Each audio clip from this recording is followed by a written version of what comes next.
Oi pessoal, hoje a gente vai dar continuidade à nossa aula de metabolismo falando sobre respiração aeróbia. Para ser mais exato, nós vamos falar sobre ciclo do ácido cítrico, também conhecido como ciclo de Krebs. Só que antes de falar disso, eu vou responder a perguntinha que eu deixei na minha última aula sobre a importância da via glicolítica. Por que ela era tão importante, né? Porque ela era uma rota quase que universal. E a resposta é a seguinte: a via glicolítica ela pertence tanto à respiração aeróbia quanto anaeróbia. Isso quer dizer que ela funciona tanto na presença de oxigênio quanto na ausência de oxigênio. As células elas conseguem realizar glicólise. Por isso que ela é tão importante. O piruvato ele tem caminhos distintos na célula. Isso vai depender da disponibilidade de oxigênio dela. Quando a célula está com pouco oxigênio ou sem oxigênio, o piruvato ele vai ser deslocado para rotas anaeróbias, ou seja, na ausência de oxigênio, rotas metabólicas que funcionam na ausência de oxigênio. Eu destaco duas, que é a fermentação alcoólica, produção de etanol, e a fermentação lática, produção de ácido lático.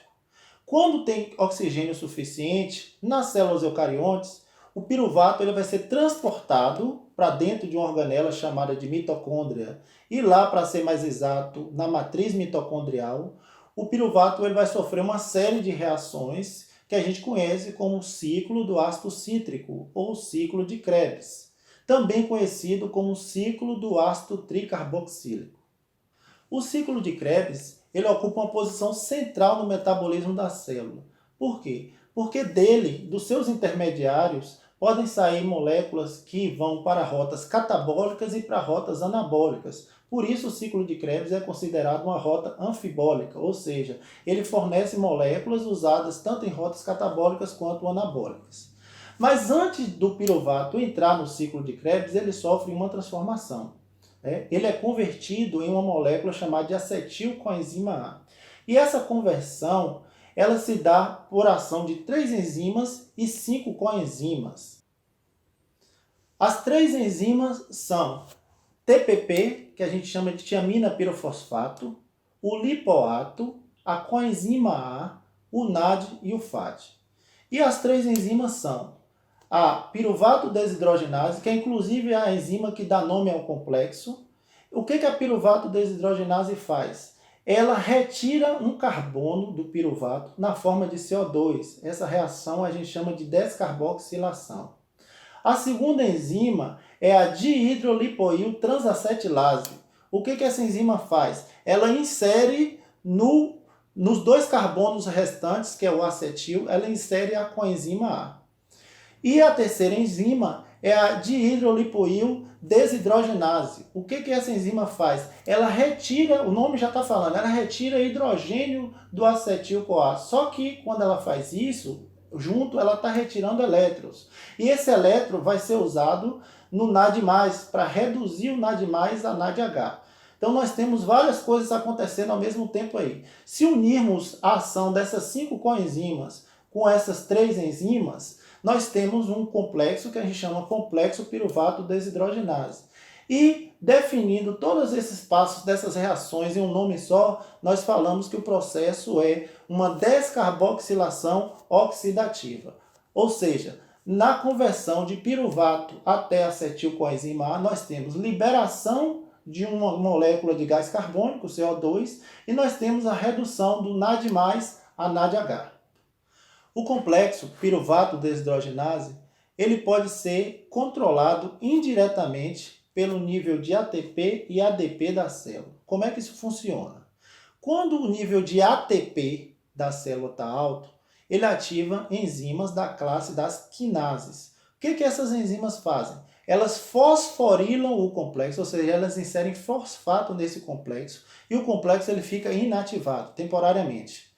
Quando o nível de ATP baixa, se eleva o nível de ADP. Isso é uma sinalização para a célula que ela está precisando de mais energia.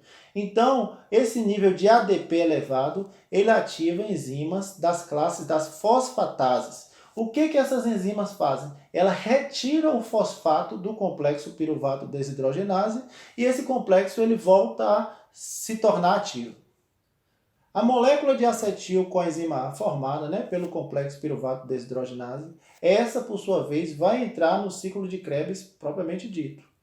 O que acontece com a acetilcoenzima A? Ela vai se unir com outra molécula, já do ciclo, chamada de oxaloacetato, e vai formar uma molécula chamada de citrato. Essa é a primeira reação do ciclo de Krebs. Por isso que o ciclo de Krebs, o nome correto dele é ciclo do ácido cítrico, porque o citrato é a forma ionizada do ácido cítrico e é a primeira molécula a ser formada nesse ciclo.